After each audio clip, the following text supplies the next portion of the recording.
رات کے دوسرے پہر اگر آنکھ کھل جائے اور نیند نہ آ رہی ہو تو آنکھیں بند کر کے موت کا مراقبہ کر لیا کرو.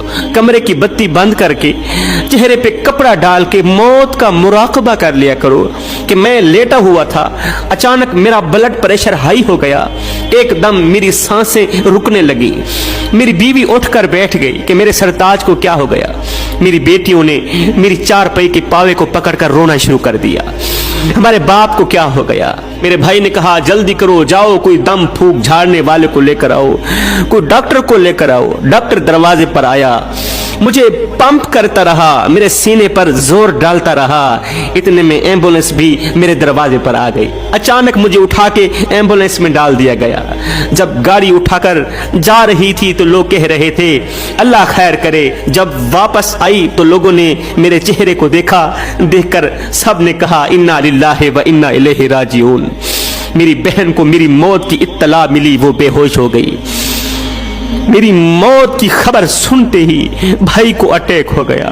میرا باپ میرے غم میں نابینا ہو گیا. میری بوڑھی ماں کی کمر ٹوٹ گئی. میری بچیاں جن کے لیے عید پہ چھوٹی چھوٹی چوڑیاں لے کر آیا تھا, انہوں نے وہ چوڑیاں میرے سینے پر مار مار کے توڑ ڈالی.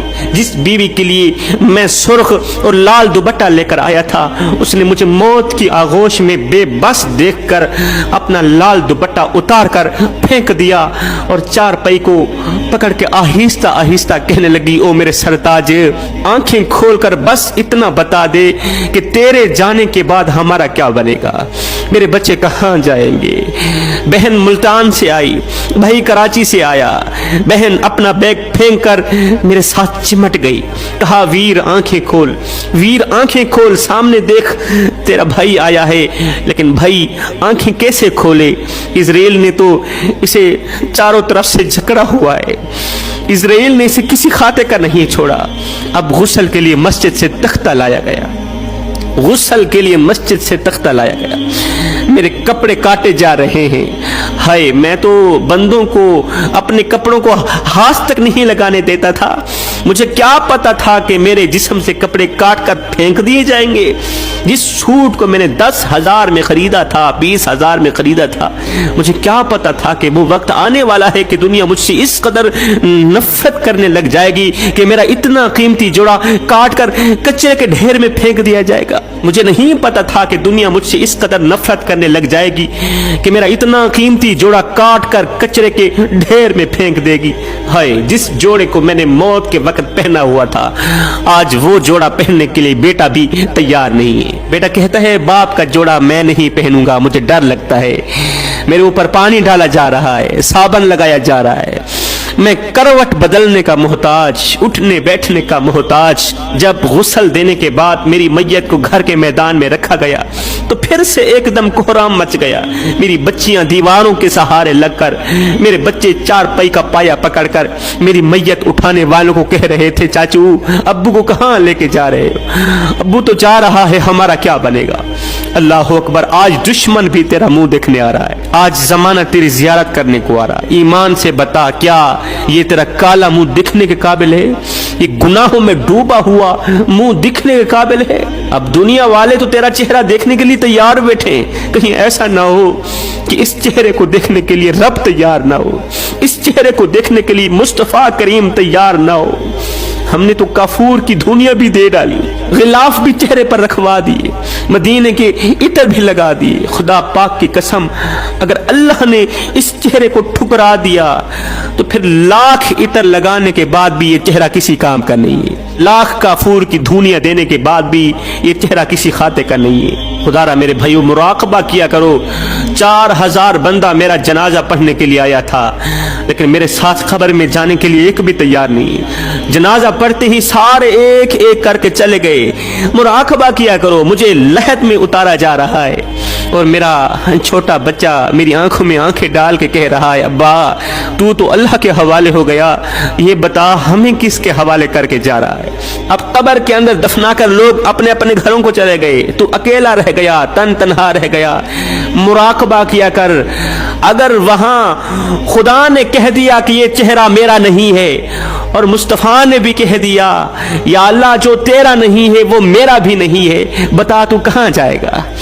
اگر قبر کے اندر مصطفیٰ نے کہہ دیا یہ چہرہ میرا نہیں ہے، یہ گناہوں میں ڈوبا ہوا چہرہ میرا نہیں ہے، اگر اللہ نے کہہ دیا یہ گناہوں میں ڈوبی ہوئی شکل میری نہیں ہے، بتا تو صحیح تو کہاں جائے گا؟ پھر تیرا کیا بنے گا؟ 5,000 5,000 روپے دے کر حمام میں جا کر چہرے کی خوبصورتی بنانے والوں، اگر یہ چہرہ قبر میں ناکام ہو گیا تو پھر اس چہرے کو سجانے کا کیا فائدہ؟ اس قدر پیسے لگانے کا کیا فائدہ؟ گناہوں پر گناہ کرنے والوں، گناہوں کے ذریعے خوبصورت شکل کو کالی کرنے والوں، ایک پل کے لیے سوچو تو صحیح، مرنے کے بعد اللہ کو یہ کالا منہ دکھاتے ہوئے تمہیں شرم نہیں آئے گی؟ تمہیں حیا نہیں آئے گی؟ موت نبی کے گھر آئی، نبی کی اولاد کے گھر آئی، نبی کی بیٹیوں پر آئی، نبی کی ازواج پر آئی۔ اگر موت محمد کے گھر کو نہیں بھولتی تو تیرے میرے گھر کا پتہ بھی نہیں بھول سکتی۔ خدا را میرے بھائیوں، اپنی قبر کو کھوٹے عملوں سے مت بھرو، اتنے کھوٹے عمل قبر میں لے کے مت جاؤ کہ قبر ہمارا وجود بھی برداشت نہ کر سکے۔ حضرت سیدنا عمر فاروق رضی اللہ تعالی عنہ کا آخری وقت تھا، آپ کا آخری وقت ہے۔ حضرت سیدنا علی المرتضیٰ شیر خدا کرم اللہ وجہ الکریم حضرت عمر فاروق کے پاس آئے۔ حضرت عمر کی آنکھوں میں سے آنسو دیکھ کر کہنے لگے، عمر تو بڑا بہادر تھا، موت سے کیسے ڈر گیا؟ آپ کا آخری وقت ہے، ہائے زخموں سے چور چور۔ حضرت عمر فاروق رضی اللہ تعالی عنہ نے حضرت علی کا چہرہ دیکھ کر جواب دیا، یا علی تجھے کس نے کہا عمر موت سے ڈر گیا ہے؟ میں موت سے کہاں ڈرا ہوں، میں موت سے کہاں ڈرا ہوں؟ موت کے بعد جو حالات آئیں گے عمر تو ان حالات سے ڈر رہا ہے، عمر موت سے کہاں ڈرا ہے؟ کیونکہ میرے نبی نے فرمایا تھا قبر آخرت کی منزلوں میں سے پہلی منزل ہے، اگر یہاں نجات مل گئی تو بعد کے سارے مراحل آسان ہو جائیں گے، اور اگر یہاں نجات نہ ملی تو بعد کے سارے مراحل دشوار ہو جائیں گے۔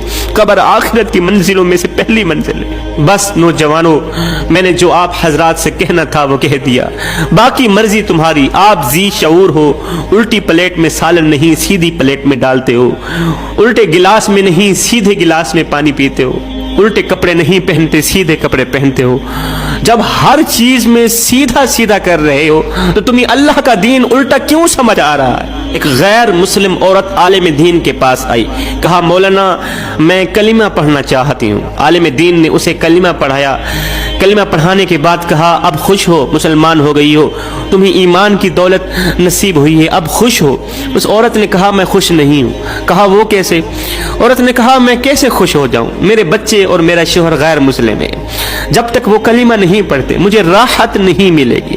عالم دین نے کہا عورت تیرا صرف شوہر غیر مسلم ہے، تیرے چہرے پر مسکراہٹ نہیں آتی، ہائے میرا تو گھر کا گھر بے نمازی ہے، پتہ نہیں مجھے ہنسی کیسے آ جاتی ہے۔ تیرا صرف شوہر غیر مسلم ہے، تیرے چہرے پر مسکراہٹ نہیں آتی، میرا گھر کا گھر بے نمازی ہے، پتہ نہیں مجھے ہنسی کیسے آ جاتی ہے۔ دوسرے دن وہ عورت اپنا شوہر اور اپنے 2 بچوں کو ساتھ لے کر آئی۔ عالم دین نے کہا تمہیں کلمہ پڑھاؤں، کوئی پریشانی تو نہیں؟ انہوں نے کہا بالکل پڑھائیے۔